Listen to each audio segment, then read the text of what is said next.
السلام علیکم ناظرین، میں ہوں منصور علی خان، اپنے یوٹیوب چینل کے اوپر آپ کو خوش آمدید کہوں گا۔ سب سے پہلے آپ سے درخواست کہ چینل کو سبسکرائب کرنا مت بھولیے گا اور بیل آئیکن ضرور پریس کیجیے گا۔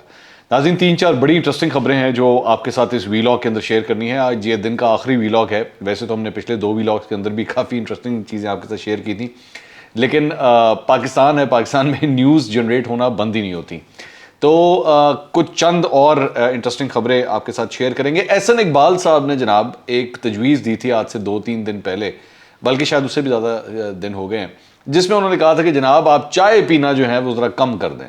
پاکستانیوں کو انہوں نے کہا تھا، کیونکہ جی چائے جو ہے وہ امپورٹ بہت زیادہ ہوتی ہے، تو چائے پینا جو ہے وہ ذرا کم کر دیں۔ اب اس کے اوپر بڑی لیدے ہوئی اس بات کی کہ جناب یہ احسن اقبال صاحب نے کیا کہہ دیا ہے، میمز بنی اس کے اوپر، لوگوں نے ٹویٹس کی اس کے اوپر کہ جناب کتنا ظلم کرتا ہے ساڑھے سے کہ جی تسی چائے دا کہتا ہے۔ اب مجھے اچھی طرح یاد ہے کہ پاکستان تحریک انصاف کے دور کے اندر بھی میرے خیال میں اس وقت ان کے بھی 1-2 وزیروں نے کچھ اس قسم کی باتیں کہی تھی کہ جی آپ 2 روٹیوں کے کھانے کے بجائے 1 روٹی کھا لیں، تو اس وقت ان کے اوپر بھی بہت تنقید ہوئی تھی۔ تو جب احسن اقبال صاحب نے یہ بات کہی تو اس کے اوپر بھی تنقید ہوئی کہ جناب لے دے کہ آپ کو چائے نظر آئی ہے، چائے تو ایک چیز ہے جو ہم پاکستانیوں کو ایک سکون دیتی ہے، دماغ کو ریلیکس کرتی ہے، تو آپ نے اس کے اوپر بھی جو ہے وہ اس قسم کی بات کہہ دی۔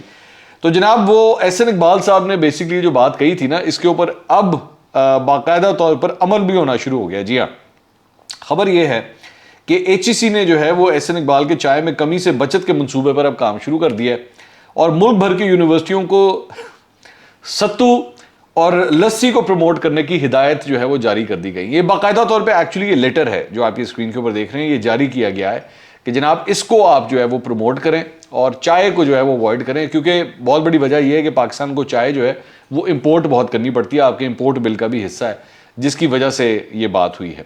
تو اب آپ لوگوں نے اگر کبھی بیٹھنا ہو اور آپ کے گھر پہ مہمان آئے تو آپ ان کو ستو آفر کریں اور آپ ان کو لسی آفر کریں۔ ویسے لسی ہے تو بڑی کمال کی چیز، لیکن فرق یہ ہے کہ چائے جو ہوتی ہے وہ آپ کی نیند کو اڑاتی ہے، اور لسی جو ہے اور ستو جو ہے وہ نیند اور بھی زیادہ لے آتی ہے۔ تو کام پھر کس طرح ہوگا احسن اقبال صاحب سے، یہ بھی پوچھنے والی بات ہے۔ اچھا، جہاں پہ یہ معیشت کو سنبھالنے کے لیے اس قسم کے کام ہو رہے ہیں، تو لگ یہی رہا ہے کہ حکومت نے البتہ ستو پینا شروع کر دی ہیں۔ یہ میں کیوں کہہ رہا ہوں، یہ میں آپ کو سمجھاتا ہوں۔ اس کی وجہ یہ کہ جناب ادارہ شماریات نے جو ہے وہ مہنگائی کے حوالے سے اپنے فگرز جو ہیں وہ شیئر کیے ہیں، اور یہ فگرز بڑے پریشان کن ہیں۔ فگرز کے مطابق جناب ایک ہفتے میں مہنگائی کی مجموعی شرح جو ہے وہ 28.5% تک ریکارڈ کی گئی ہے۔ یہ ایئر آن ایئر بیسس کے حوالے سے، یعنی پچھلے سال جو قیمتیں تھیں اگر اس کے ساتھ موازنہ کیا جائے اس سال کی قیمتوں کا، اور یہ میں آپ کو بتا دوں اس کو کس طرح کیا جاتا ہے۔ یہ بیسکلی ایک باسکٹ ہوتی ہے ان چیزوں کی جو عام طور پہ گھروں کے اندر خریدی جاتی ہیں، اور ان چیزوں کا جو ریٹ پچھلے سال تھا اس کے ساتھ جب کمپیئر کیا جاتا ہے تو مہنگائی کی شرح جو ہے وہ 28% تک ریکارڈ کی گئی ہے۔ اب 28% جو ہے وہ ذہن میں رکھیے گا کہ پچھلی حکومت جو گئی تھی اس نے 8% اپنا ٹارگٹ سیٹ کیا تھا اور 13% کے اوپر ریکارڈ ہوئی تھی۔ اس حکومت نے میرا خیال میں کوئی 11% کا ٹارگٹ جو ہے وہ سیٹ کیا ہوا ہے، اور ابھی تک مہنگائی جو ہے وہ 28% ریکارڈ ہوئی ہے۔ ابھی دیکھیے آگے آگے کیا ہوتا ہے ہمارے ساتھ، یہ آپ بھی انتظار کیجیے اور میں بھی انتظار کر رہا ہوں۔ تو ایک تو خبر یہ ہے جی۔ اس کے علاوہ ایک خبر جی نون لیگی ایم پی اے پیر اشرف رسول کے حوالے سے ہے، جنہوں نے سیکرٹری پنجاب اسمبلی محمد خان بھٹی کو باقاعدہ طور پہ یہ لیگل نوٹس بھیج دیا جو آپ سکرین کے اوپر دیکھ رہے ہیں۔ اس لیگل نوٹس میں بیسکلی پنجاب اسمبلی میں کی جانے والی 800 مبینہ طور پر غیر قانونی بھرتیوں کا ڈیٹا فراہم کرنے کا کہا گیا تھا، انہوں نے ڈیٹا فراہم نہیں کیا، تو اس سلسلے میں یہ نوٹس بھیجا گیا اور ان سے کہا گیا ہے جی 7 روز کے اندر اندر جواب دیں، اور اگر آپ جواب نہیں دیتے تو پھر آپ کے خلاف جو ہے وہ قانونی کارروائی کا آغاز کر دیا جائے گا۔ تو ایک تو خبر جو ہے وہ یہ تھی۔ اچھا جی، اس کے علاوہ ایک اور بڑی انٹرسٹنگ خبر ہے، اور وہ یہ ہے کہ آپ کو ہم نے شاید کل کے ویلاگ میں آپ کو یہ کہا تھا کہ فواد چودھری صاحب نے بیسکلی تمام جو اتحادی جماعتیں ہیں، جو حکومتی اتحادی جماعتیں ہیں، ان کے حوالے سے ایک لیٹر لکھا تھا الیکشن کمیشن آف پاکستان کو، جس میں انہوں نے کہا کہ جناب آپ ان کو جو ہے وہ ایک مشترکہ ان کو نشان جو ہے وہ الاٹ کر دیں، اور لوٹے کا نشان جو ہے وہ آپ ان کو الاٹ کریں۔ یہ انہوں نے تنزیہ طور پہ انہوں نے بات کہی تھی۔ تو آج جو میں نے اس وقت بھی کہا تھا کہ مطلب آپ سونے پہ سہاگا دیکھیں کہ فواد چودھری صاحب وہ یہ اس قسم کی بات کر رہے ہیں۔ تو اب شاہ محمود قریشی صاحب نے بھی جناب یہ مطالبہ کیا ہے کہ بالکل یہ بات صحیح ہے، آپ ان کو جو ہے وہ لوٹے کا نشان جو ہے وہ الاٹ کریں۔ اچھا، اب جو انٹرسٹنگ بات ہے، میں ذرا شاہ محمود قریشی صاحب کے حوالے سے تھوڑا سا آپ کے ساتھ ذرا بیک گراؤنڈ شیئر کرنا چاہتا ہوں۔ شاہ محمود قریشی صاحب کے بیسکلی جو والد صاحب تھے وہ 1985 سے لے کے 1988 کے دوران جب اس ملک میں مارشل لاء لگا ہوا تھا اور جنرل ضیاء کی حکومت تھی، تو اس دوران یہ گورنر پنجاب ہوا کرتے تھے۔ یہ چند تصاویر بھی آپ اسکرین کے اوپر دیکھ رہے ہیں جس میں مطلب پاکستان کے سب سے بڑے صوبے کے جو گورنر تھے وہ شاہ محمود قریشی صاحب کے والد صاحب تھے۔ شاہ محمود قریشی صاحب نے 1985 کے اندر جو ہے وہ اپنی باقاعدہ سیاست کا جو ہے وہ آغاز کر دیا ہوا تھا، اور اس کے بعد یہ 1988 سے لے کے 1993 کے درمیان یہ آئی جی آئی کا حصہ رہے تھے۔ آئی جی آئی کے اندر یہ انہوں نے شمولیت اختیار کی، اور یہ بیسکلی ایم پی اے الیکٹ ہوئے تھے، ٹھیک ہے۔ سو آئی جی آئی کون سی؟ وہ جس کے ذریعے نواز شریف جو ہے وہ وزیر اعظم بنے تھے، اور یہ اسی حلقے کے ایم پی اے تھے جس کے جاوید ہاشمی جو تھے وہ ایم این اے ہوا کرتے تھے۔ اس کے بعد تو 1988 سے 1990 تک نواز شریف ہی بیسکلی وزیر اعلیٰ تھے پنجاب کے 88 سے 90 تک، تو ان کی کابینہ میں یہ پلاننگ اور ڈیولپمنٹ کے وزیر ہوا کرتے تھے۔ 1990 سے 1993 تک وزیر اعلیٰ جو ہے وہ غلام حیدر وہیں تھے، تو ان کی کابینہ میں یہ وزیر خزانہ ہوا کرتے تھے۔ 1993 سے لے کے سن 2011 تک یہ پاکستان پیپلز پارٹی میں تشریف لے آئے، اور پاکستان پیپلز پارٹی کے اندر یہ کرتے وزیر خارجہ کے عہدے تک پہنچ گئے۔ اور وزیر خارجہ کے عہدے کے یہ اس وقت وزیر خارجہ تھے پاکستان پیپلز پارٹی کے جن دنوں وار آن ٹیرر کافی چل رہا تھا، اور پاکستان اور امریکہ کے آپس میں جو ہے وہ خاص طور پہ 2008 کے بعد جب آصف علی زرداری ملک کے صدر تھے، تو اس دوران ان کو وزیر خارجہ بنایا گیا، جو کہ بڑی امپورٹنٹ پوسٹ ہے۔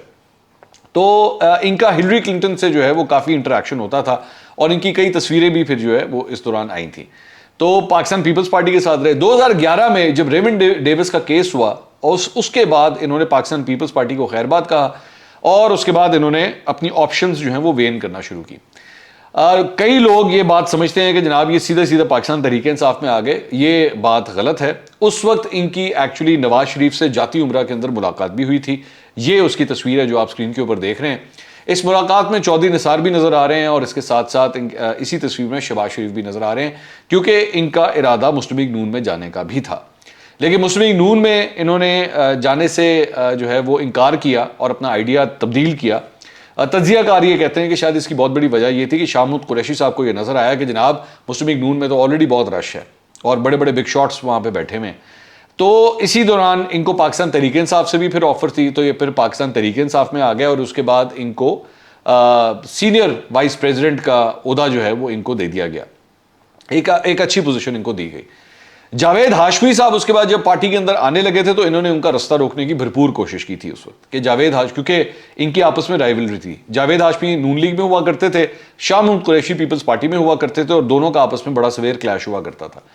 تو انہوں نے بھرپور کوشش کی، لیکن جاوید ہاشمی اس کے بعد پارٹی میں آ گئے تھے، اور جاوید ہاشمی ایکچولی پریزیڈنٹ بن گئے تھے پاکستان تحریک انصاف کے آگے، تو ٹیکنیکلی اسپیکنگ ان سے بھی سینئر عہدہ جو ہے وہ ان کو ملا تھا۔ اور پھر پارٹی کے اندر رہتے ہوئے ان کی پھر اس کے بعد لڑائی جہانگیر ترین کے ساتھ بھی ہوتی رہی۔ سو میرا صرف کہنے کا مقصد یہ ہے کہ سارے معاملے کے دوران شاہ محمود قریشی صاحب نے خود بہت سی پارٹیاں بدلی ہیں، آئی جی آئی کے اندر بھی آئے، پاکستان پیپلز پارٹی کے اندر بھی آئے، نون لیگ میں دوبارہ جانے لگے تھے لیکن پھر رک گئے، اور اس کے بعد پاکستان تحریک انصاف میں آئے۔ شاہ محمود قریشی صاحب جو ہیں وہ یہ کہہ رہے ہیں کہ جناب لوٹے کا نشان جو ہے وہ الاٹ کیا جانا چاہیے، یہ شاہ محمود قریشی صاحب کہہ رہے ہیں۔ تو ٹھیک ہے، میں تو کچھ بھی نہیں کہہ رہا، میں نے تو کوئی ایسی بات نہیں کہ میں نے تو صرف آپ کے ساتھ ریکارڈ شیئر کیا کہ شاہ محمود قریشی صاحب کا ریکارڈ کیا کہتا ہے۔ اچھا جی، اس کے علاوہ ایک اور خبر جو ہے اس کا تعلق اب چونکہ سیاسی خاندانوں کے حوالے سے ہو رہا ہے، تو ایک اور سیاسی خاندان کے حوالے سے بھی خبر آپ کے ساتھ شیئر کرتے ہیں، اور وہ ہے چودھری خاندان۔ ہم سب جانتے ہیں کہ اس وقت چودھری فیملی کے اندر ایک ڈویژن آئی ہوئی ہے، پرویز الہی اور چودھری شجاعت حسین کے درمیان ایک کافی حد تک ڈویژن آئی ہوئی ہے، ایون دو پرویز الہی یہ کہتے ہیں کہ سب کچھ ٹھیک ہے، کوئی ایسی بات نہیں ہے، ہم سب کچھ سارٹ آؤٹ کر لیں گے۔ لیکن آج ایک بڑی انٹرسٹنگ ڈیولپمنٹ یہ ہوئی ہے کہ چودھری شجاعت حسین کے جو بھائی ہیں چودھری وجاہت حسین، انہوں نے گجرات میں ایک خطاب کیا ہے اور بڑی سخت باتیں کہی ہیں اس کے اندر، میں وہ باتیں آپ کے ساتھ شیئر کر دیتا ہوں۔ انہوں نے کہا کہ جی وفاقی وزیر طارق بشیر چیمہ نے آصف علی زرداری کے ساتھ مل کر ہمارا خاندان توڑا ہے۔ چودھری شجاعت حسین کو ان کے بیٹوں نے یرغمال بنا رکھا ہے، بہت بڑا الزام ہے یہ۔ چودھری شجاعت حسین کو اولاد خراب کر رہی ہے۔ چودھری شجاعت نے کہا عوام کو پیغام دو کہ میں اور پرویز الہی ایک تھے اور ہیں، کیا وقت آ گیا ہے کہ ایک بھائی کے آگے دوسرے کے پیچھے پولیس ہے. یہ انہوں نے بات کی. انہوں نے کہا کہ چودھری ظہور الہی خاندان کو نہ جانے کس کی نظر لگ گئی ہے. چودھری شجاعت کے گھر کبھی زرداری، کبھی شہباز اور کبھی مولانا پہنچ جاتے ہیں. زرداری جتنے پیسے بانٹتا پھرتا ہے اتنے چودھری شجاعت خیرات میں دیا کرتے ہیں. افسوس ہے شجاعت حسین کا بیٹا زرداری سے ڈالر مانگ رہا ہے. پی پی 31 سے ہمارے خاندان کو امیدوار عمران مسعود ہی ہیں. جنیجو دور سے لے کر کئی سالوں تک نواز شریف کا ساتھ کبھی نہیں چھوڑا. نواز شریف جب جدہ گئے تب ساتھ چھوڑا. مشرف کا ساتھ اس وقت تک دیا جب تک وہ پاکستان میں رہے. سالک حسین جو چودھری شجاعت حسین کے صاحبزادے ہیں، انہوں نے کہا سالک حسین کا گجرات کی سیاست سے کبھی کوئی تعلق نہیں رہا. پی ڈی ایم کو جب تک ٹیک دینے والے اور باہر کی قوتیں ساتھ ہیں چلیں گے، ٹیک دینے والے اور باہر کی قوتیں ساتھ نہ دیں تو وہ نہیں چل سکتے. وہ ہمارے حلقوں میں ہمیں نہیں ہرا سکتے، وہ ہمارے گھر میں دراڑے ڈال رہے ہیں. ہم مخالفین کا دلیری سے مقابلہ کریں گے، واپسی کا کوئی راستہ نہیں. ہم نئی جماعت بنائیں گے. یہ بڑی انٹرسٹنگ بات ہے. انہوں نے کہا ہم نئی جماعت بنائیں گے. 5 ماہ سے دونوں بھائیوں کو اکٹھا کرنے کی ہم کوشش کرتے رہے ہیں. اس کے بعد چودھری حسین الہی جو بیسکلی چودھری وجاد کے ہی صاحبزادے ہیں اور اس وقت ایم این اے ہیں، انہوں نے کہا کہ جی چودھری سالک حسین کس منہ سے کہتے ہیں کہ ہم نے آصف زرداری کو دی گئی زبان کا پاس رکھا.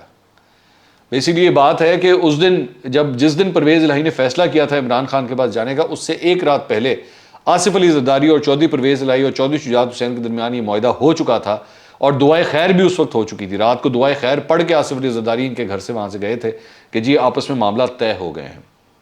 لیکن اس کے بعد اگلے دن صبح چودھری پرویز الہی نے جو ہے وہ ایک یوٹرن مارا اور وہ سیدھا بنی گالا جا کے عمران خان سے مل گئے تھے. یہ اس کی بات ہو رہی ہے.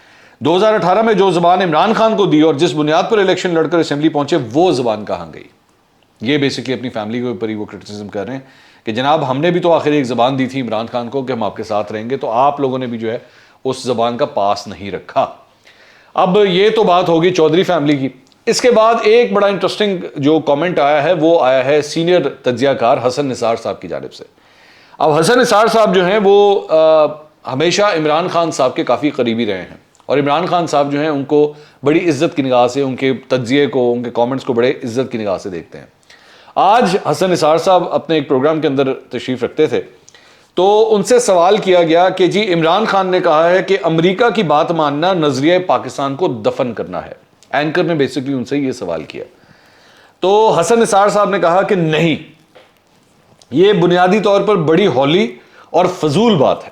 مطلب عمران خان کی بات کو انہوں نے کہا کہ یہ بات بڑی ہولی اور فضول بات ہے، کھوکھلی بات ہے. نہ جانے کس احمق نے عمران خان کو یہ مشورہ دیا ہے.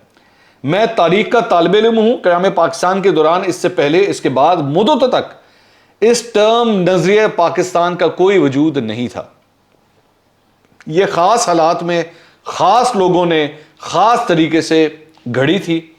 او بھائی نظریہ پاکستان کبھی نظریہ روس سنا ہے؟ نظریہ امریکہ، نظریہ برطانیہ سنا ہے؟ پوری تاریخ میں کبھی سنا ہے؟ نظریہ بغداد بہت بعد میں یہ ٹرم ایک خاص پلان کے تحت گھڑی گئی تھی جس کا معاملات سے کوئی تعلق نہیں ہے. امریکہ کی بات ماننا اگر آپ کو سوٹ کرتی ہوگی تو کیا آپ مانو گے نہیں؟ معاف کرنا، یہ عجیب سا کھاتا ہے، میں اس سے اتفاق نہیں کرتا. تو حسن نثار صاحب بھی جو ہیں وہ عمران خان صاحب کی اس بات سے اتفاق نہیں کرتے کہ امریکہ کی بات ماننا نظریہ پاکستان کو دفن کرنا ہے. تو حسن نثار صاحب ویسے اپنے کامنٹس کے حوالے سے کافی اسٹریٹ فارورڈ ہیں. مجھے آج بھی یاد ہے کہ 2018 میں جب ان کی گورنمنٹ آئی تھی پاکستان تحریک انصاف کی، تو پہلے 6 مہینے کے اندر ہی حسن نثار صاحب نے ایکچولی ایک پروگرام کے اندر بیٹھے ہوئے کہا تھا کہ لعنت ہے مجھ پر. انہوں نے کہا تھا لعنت ہے مجھ پر کہ میں ان کو جو ہے وہ سپورٹ کرتا رہا اور میں ان سے امیدیں لگا کے بیٹھا ہوا تھا کہ یہ کچھ کر کے دکھائیں گے، لیکن ان کا کوئی ہوم ورک نہیں تھا اور ان کی کوئی تیاری نہیں تھی. اور میں یہ سمجھتا تھا کہ جب یہ لوگ آئیں گے تو ہر چیز کا ایک ایکسپرٹ ان کے پاس تیار ہوگا اور وہ آ کے ان چیزوں کو وہ سنبھالے گا، لیکن ان کی کوئی تیاری نہیں تھی. تو حسن نثار صاحب بھی جو ہیں وہ آج اپنے خیالات کا کھل کے اظہار کر رہے تھے اور عمران خان صاحب کی بات کے حوالے سے انہوں نے یہی کہا کہ جی بڑی فضول بات کی ہے عمران خان صاحب. اگلے ویلاگ میں دوبارہ ملاقات ہوگی. اللہ حافظ.